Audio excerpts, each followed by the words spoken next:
So welcome to week 6. So in this week I'm going to talk a little bit about some alternatives to the original research manuscript that you might consider writing. And then I'm going to talk a lot about the publication process. In the last 3 modules, I'm going to interview 3 longtime journal editors to get their tips and advice about navigating the publication process and how to increase your chances of getting published. But in this first module, I'm just going to start by talking about some other types of papers that you might see in the literature and you might consider writing besides the original research manuscript. But first, I want to start in here with an example of good writing. I want to make sure that in this course I'm not just giving you all examples of bad writing, but also giving you some examples of good writing. So I was reading this piece by a Stanford professor who actually invented something called optogenetics. He had written a review article about optogenetics, and I thought he did a really great job on the writing, and I pulled a passage that I really liked from this. So he says, "The lesson of optogenetics is that the old, the fragile, and the rare," notice the use of dashes here, "even cells from pond scum or from harsh Saharan salt lakes, can be crucial to comprehension of ourselves in our modern world. The story behind this technology underscores the value of protecting rare environmental niches," I like that verb underscores, by the way, "and the importance of supporting true basic science. We should never forget that we do not know where the long march of science is taking us or what will be needed to illuminate our path." And actually that illuminate right there is a little pun, a little play on words, because optogenetics is about using light to control the brain. So he got in a nice verb there with illuminate. So that's an example of good writing. I'm going to start by talking here about review articles. So again, other than original research manuscripts, there's a lot of other opportunities for you to get published in the literature, and one of those is to write a review article. Now, a lot of review articles actually are solicited by journal editors. So a journal editor might go out and ask a known expert in the field if they want to write a review article on a specific topic. Even in those cases, however, somebody who's a little bit more junior, like a graduate student, might get involved because a review article is a lot of work. So that expert in the field might solicit some help from somebody like a graduate student who will end up being a co-author on the paper. So you might have an opportunity to get involved in a review like that. Also, as a junior person, especially if you're a graduate student or somebody just getting into the field, you might actually be in a really good position to write your own review article. And that's because as a graduate student, you're coming in and you're trying to learn this whole body of literature on a topic. And that puts you in a really good position to write a review article. Like I can remember when I was starting graduate school in the mid-90s, I worked on a topic called the female athlete triad. So the first thing I did was, gathered all of the literature on that topic. There wasn't actually that much at that time. And I went through it very carefully. I put it into tables. I was really trying to get a hold of that field. And so I did not write a review article on the topic, but at that point I could have. I'd sort of done all the groundwork. So it's a good way to get published if you're more junior, if you have taken the time to go through the literature.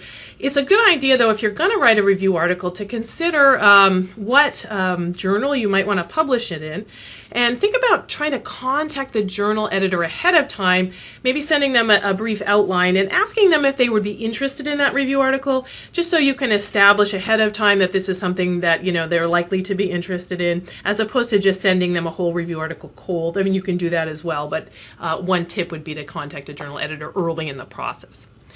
So what's the goal of a review article? Basically, the idea is you're trying to synthesize the recent primary literature on a topic. So there's just a huge proliferation of papers these days. Nobody really can keep up with the entire primary literature. And so your job as a review article author is to kind of put together, summarize the recent primary literature so that somebody can go to your paper and get a good sense of the field. You're also summarizing the current state of knowledge on a topic. So what's the status? What do we know? What do we not know? Where are we? Review articles often also address controversies. In fact, you could have a whole review article that was centered around a controversy where that was the point of the article, or just possibly in passing, your review article might address some important controversies. Another thing that a review article provides is in doing the review article, you're putting together sort of a comprehensive list of citations on a particular topic or research question, and that can be a good resource for other authors who later want to get into the field and get up to speed on the literature. It's a nice resource for other people to have a set of references, like what are the top and important papers on this topic. So that's a real service also. Of course, you want to make sure that your references are correct, and we'll talk about that some more. So there's three basic types of review articles that you could do. So there's what we call non-systematic, systematic, and meta-analysis. So a non-systematic review is actually probably the most common type that's done. It's sometimes called also a narrative review. And what distinguishes it from the other two is really that it's a little bit of a less rigorous review. So ideally, if you're going to take the time to do a review article, you might consider doing one of the more rigorous types. But sometimes, a graduate student might put together some kind of non-systematic review. It may not be completely comprehensive, that is, it may not look at all of the papers on a particular topic, and it tends to be a little bit more qualitative than, say, a systematic review or a meta-analysis rather than quantitative. So you're sort of just saying, well, this was a good study because of these reasons, and you're not necessarily scoring the studies. In contrast, a systematic review, as the term systematic implies, it attempts to find and summarize sort of all the relevant studies on a particular research question or particular topic. Authors have even gone so far as to solicit, to try to find unpublished work. So if they know of researchers who are working on a study but haven't published the final results, they may contact them to try to get information about that work, even though it hasn't been published yet. When you're going to do a systematic review, it follows a pretty specific process. So the first step is that you have to come up with a rigorous search strategy. So you define, well, what is the specific topic that I am interested in looking at? And you want to be kind of narrow in this. You don't want to make it too broad, or you're going to run into a literature that's too big. So you're going to have some kind of narrow, predefined topic, research question you're trying to answer, and then you're going to define some exclusion and inclusion criteria for the studies you want to include in your review, and you're going to write these out before you even go and do the search. You're also going to target what are the databases that I'm going to be searching. So for example, maybe you want to look at all the randomized trials on a particular drug. So maybe that would be your inclusion criteria. You're looking for studies where you're searching, you get the words randomized trial and the drug name. Then you would go through those studies in more detail and use some exclusion criteria to exclude some of them. So maybe you only want placebo-controlled studies, so you would exclude the ones that didn't have a placebo control. So you're going to come up with a search strategy. It's a good idea to involve an information specialist, especially if you're at a university that has a library. There are people over there that their expertise is on doing searches. So go and talk to them to make sure that you're doing the proper search so that you can capture all the relevant studies. You're also going to, ahead of time, set up a set of criteria for evaluating the quality of these studies. And these are often a quantitative measurement. So you might have a scoring system where you're going to rank the studies from a low of 1 to a high of 4 or something like that based on the quality of the evidence in those studies. So it's often a quantitative evaluation, and you've got some predefined criteria that you've set out ahead of time for evaluating the papers in your review. And then finally, the meta-analysis. What distinguishes it from a systematic review is that there's an additional step. You're going to use some kind of statistical techniques to actually pool the data from those different studies, even sometimes some data that's unpublished, to pool that data and come up with a final summary measure that answers a particular question. So, for example, if you were looking at all the studies that looked at whether or not zinc can help prevent colds, you would maybe pull all of the studies, all the randomized trials, or all the studies that looked at that, and you'd take the outcomes of those studies Or sometimes even people will do meta-analysis on raw data, but that requires you go out and get the raw data from all the investigators. So more typically, you'll take the summary measures from those individual studies, like maybe, the colds, zinc doubled the risk of colds, or zinc cut the risk of colds in half. You'll take those numbers from the individual studies, and you'll somehow pool them into a single summary measure that tries to answer the question, does zinc prevent colds? So that is a higher level of rigor and also more work, because you're actually doing some very defined statistics, trying to pool that data into some kind of final summary measure. So what's the structure of a review article? In general, sometimes they'll have an abstract, sometimes they won't. It varies by journal. Then there'll be an introduction section, and it's going to be very similar to the introduction section that we used for an original research manuscript. So it gives some general background, sort of the what's known and the what's unknown, what are the gaps in the literature, and then it gives a clear statement of the aim of the review. What is the purpose of this review? Are you trying to evaluate a new experimental technique? Are you trying to evaluate or answer a particular research question? Are you trying to answer a particular controversy and give one point of view on that controversy? So a review must have a clear purpose. And that's probably the biggest problem that I see with reviews when I'm editing students' reviews, is that they kind of are just this litany of all these different papers, and they're not synthesized in any coherent way sort of around a central focus. So I'll go back to that student and ask them, well, what's the point? What question are you trying to answer in doing this review? And so you need to define that question early on, and you need to state it very clearly in the introduction section. Then you're going to have what's the body of the paper, sort of the main analysis. That's going to be the bulk of the paper. You're going to explain what you did. So explain your search strategy, what databases did you search, what were your exclusion and inclusion criteria for the studies. Then you're going to summarize the literature that you found and that you included in your review. You could organize it a number of different ways, but it's got to be well organized. You might organize it based on methodology, so I'm going to talk about all the randomized trials, and then I'm going to talk about all the observational studies. Or you might organize it based on the theme, or on the experimental technique if you're doing something in the lab. So you find some way to organize it that makes sense. And you're going to be analyzing, interpreting, critiquing, evaluating those studies, and also trying to synthesize what is it as a body of research what takeaway messages can we conclude? What can we conclude from these different studies? Based on these studies, what are the recommendations you would give?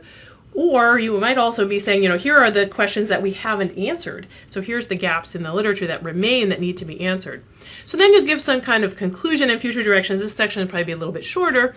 You're going to make recommendations based on what you found and identify those gaps in the literature. What future studies do we need to fully answer this question? And then you're going to give your literature cited. And again, it provides a resource for other authors to go to kind of know the lay of the land in terms of the literature in a particular discipline. So you really want to make sure that you've got that those references are accurate and that you've been comprehensive. So just a couple of examples. There was a nice little review article I was reading recently for a paper feature story I was writing. And so I pulled the abstract and introduction from this article because I thought they were good examples of some good writing. And so this was a review where he was looking at different competitions that are used in biomedical computing to evaluate how are people doing in the field. They get together and solve some problems as a group, and it's a competition, but they're also just trying to vet different methods. So in the abstract it says, in principle, given the amino acid sequence of a protein, it is possible to compute the corresponding three-dimensional structure. Notice he's telling a very wide audience what this is about. He's not assuming anything. Methods for modeling structure based on this premise have been under development for more than 40 years, given a little history there. For the past decade, a series of community-wide experiments, these are the competitions, they're called CASP, have assessed the state of the art, providing a detailed picture of what has been achieved in the field, where we are making progress, and what major problems remain. That's a really good summary of the purpose of CASP. The rigorous evaluation procedure of CASP have been accompanied by substantial progress in the field. Lessons from this area of computational biology suggest a set of principles for increasing rigor in the field as a whole. So you know what he's going to be doing in this review. He's going to be reviewing CASP, this set of competitions that's been going on for a number of years now, and suggesting from that experience some principles that could be applied to the wider field of computational biology. And I think this is, again, I think both this abstract and this introduction have some nice writing in them. You can see it's very clear. It's very easy for somebody who's not in the field immediately to understand what he's saying. Again, I was writing a feature story, and that was the reason I was reading his article, and I was so happy when I came upon his article because it was so well written. So, and then this is the introduction section. Notice it's pretty short. And again, a little bit of history. In the 1950s, work by Anfison and colleagues conclusively showed that the information determining the 3D structure of a protein molecule is contained in the amino acid sequence. Recognition of this relationship rapidly led to the development of methods for computing structure from sequence. There were many early encouraging reports of partial successes starting in the 1960s and continuing through the 1970s and 1980s, and yet, during this long period, there were very few reports of computed structures in any way competing with those obtained experimentally. That's a really nice statement of the problem there. The mismatch, that's a good word, between apparent success and a lack of useful applications suggested that the traditional peer-reviewed publication system is not sufficient to ensure rigor in this area of computational biology. So the CASP experiments, these are the competitions, were devised as a means of addressing the specific needs of methods, evaluation, and structure modeling. Notice that sentence is, I just want to point out here, is actually in the passive voice. As I've mentioned, there are instances sometimes when the passive voice works, and I think it works here because it wasn't important for him to say who came up with these competitions, so he left out the subject from that sentence, and I think it works. It's still a very clear sentence. CASP is one of a number of ways in which this problem may be addressed. As discussed later, the fundamental differences between computational and experimental biology dictate that new procedures be adopted in the field as a whole. So again, I just think there's some really easy to understand, well-written, good writing going on here. Probably all of you, even if you're not coming from any kind of field related to computational biology, can understand that introduction section. So that's really well done. So a couple of tips for writing reviews. So again, you might consider, if you're a junior person, contacting a journal editor early in the process, maybe sending them some kind of outline to find out if the journal is interested in your review. That's helpful because if you just send the review cold, maybe it's not something that they were really interested in publishing. Make sure you're, again, defining a clear, narrow purpose for the review. It's not just, hey, I'm going to talk about all the literature on a topic. It has to have some kind of focus that you can organize your whole review around. And again, you need to develop a real clear strategy for searching the literature. So meet with somebody, an information specialist who knows about searching. If you're at a university, that person is probably at your library. Reviews are a ton of work, by the way. So you're going to be reading lots and lots of papers. It's very important to have a good organizational strategy. So you're going to be taking a lot of time, spending a lot of time in this pre-writing step I've been talking about, making sure that you're organizing all of the relevant papers in a way that it's going to be easy for you to write the review later. So take a lot of time getting organized up front. And then remember that a review article is really written for a very wide audience. So it's not, even though your topic might be kind of narrow, it's written for anybody who wants to learn about that topic. They're going to your review because the material in the primary literature hasn't yet appeared in a textbook. And so you're kind of filling in, before there's a textbook written on this subject, here's a good summary of what's out there in the primary literature. That means people coming from all sorts of fields might pick up your review. I'm often reading review articles because I'm writing about science, a lot of different science topics for magazines and things, and I'll pick up a review article to get a sense of the field because it's often topics that I'm not inherently familiar with. I really appreciate when those reviews are well written because, again, I'm not coming right from that scientific field, and if it's not written for a wide audience, if it's not well written, it's not very useful to me. But when I pick up a well-written review, I can really get a handle on a field very quickly. So the good writing is even more important for a review article. So that's review articles. Another really good type of publication to consider, to keep in the back of your mind, are letters to the editor. People often forget that those are out there. That's something that you can write, but they're pretty short. They're pretty quick to do. I've done a number of letters to the editor, and there's something you can sit down and write in a couple of hours. And they can lead to some interesting and good publications. So what's the point of a letter to the editor? In general, you're critiquing or responding to a specific article that the journal has recently published. So you're going to be sending your letter to the editor to the journal where that first article was published. You usually have a very specific critique. Occasionally, letters to the editor can be actually short original research manuscripts, which you might send in response to another article because maybe somebody's published a set of data in that journal and you have sort of a similar set of data that can add a little bit of information to their research question, and you might, rather than publishing it as a whole original article, just send it in as a letter of editor to the editor in response. So it has a couple of purposes, but in general, usually they're critiquing something. And they have to be timely. Journals have windows where they will accept letters to the editor. Usually it's a couple of weeks, maybe a month or two at most, after the original paper is published. It has to be timely. That letter to the editor has to refer to something that's recently been in the journal.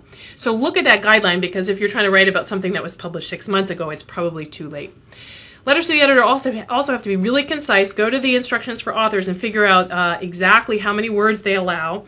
Generally, it's something in the order of 200 to 400 words, maybe a maximum of one table or figure, a maximum of a couple of references. So make sure you look at that ahead of time so you know how to write the article. And the structure is pretty simple. The first paragraph will give an overview where you're going to cite the recent article that you're replying to.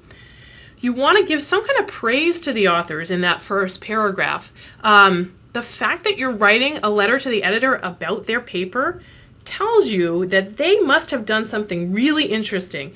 That paper caught your attention enough for you to bother to read it in great detail and to come up with a critique about it and to bother to write a letter to the editor. So there's obviously something important and interesting in that article. So make sure you praise the authors for that.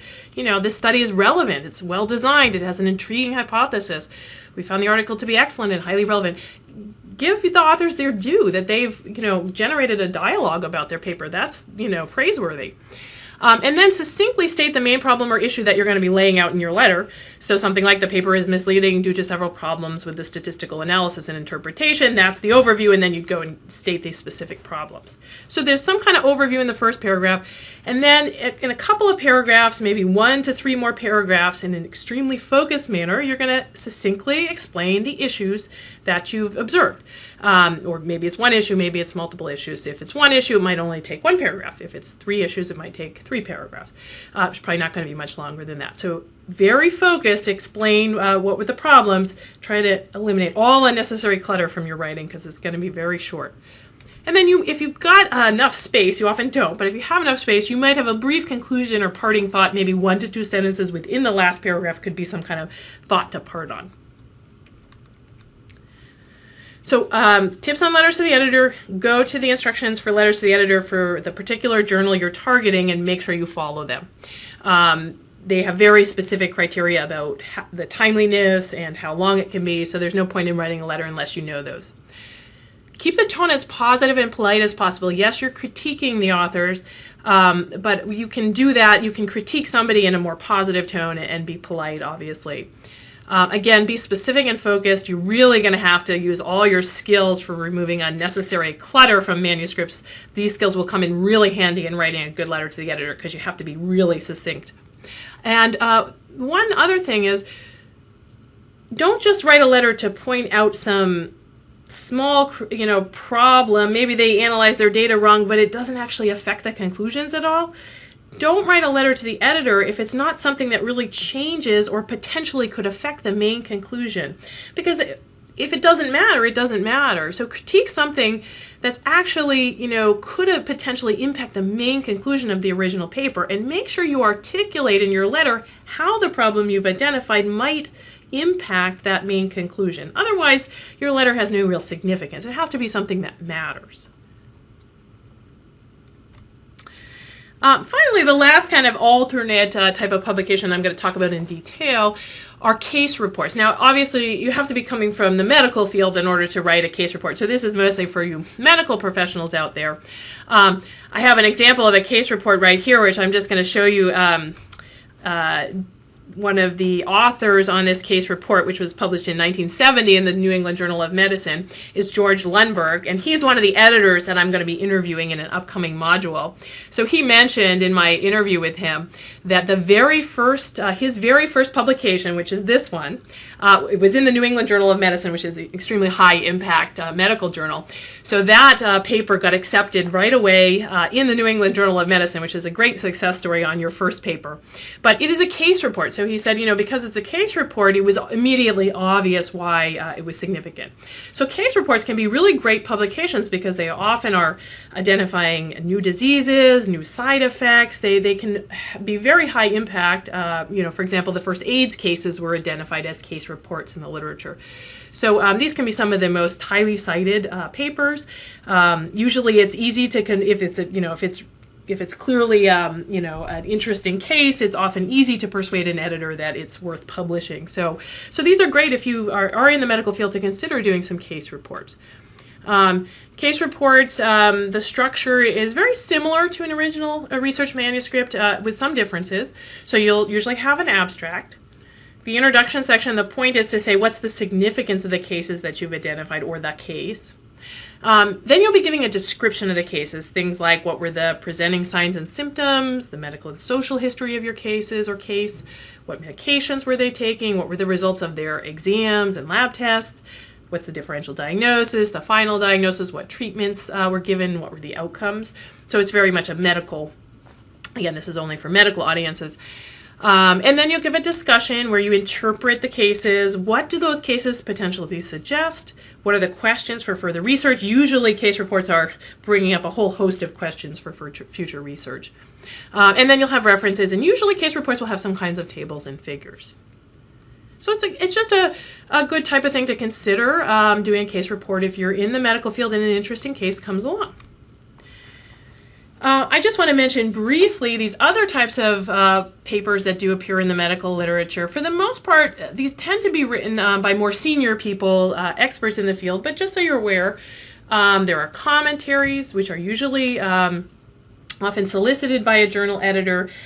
Even if you're kind of junior, you might have the opportunity to do a commentary because when you're doing peer review, sometimes the journals will ask you, is this a piece that's significant enough that it warrants a commentary, and would you be willing to write a commentary? So you might have an opportunity to write a commentary that way.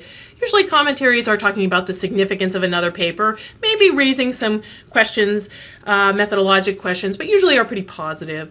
There's also opinion pieces and editorials. Those tend to be written by the editors of the journals. Sometimes you'll see book reviews. There's explanatory pieces and columns, like I write a statistics column for one of the journals, and of course I was asked to write that. So, but as you get more senior, you may have some opportunities to write things like this.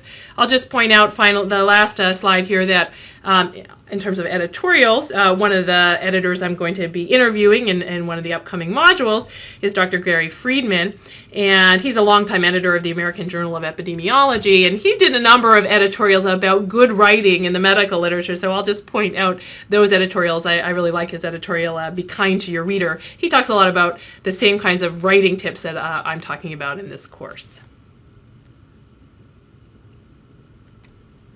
A couple of citations and some further reading if you want to get some more reading on different types of publications. In particular, that second book there also has a lot of information about doing poster presentations, job applications, and grants, things which we're not really going to focus on in this course, and that's written for any scientific discipline. It's a very thick book, but might be worth reading if you're interested in one of those topics. The preceding program is copyrighted by the Board of Trustees of the Leland Stanford Junior University.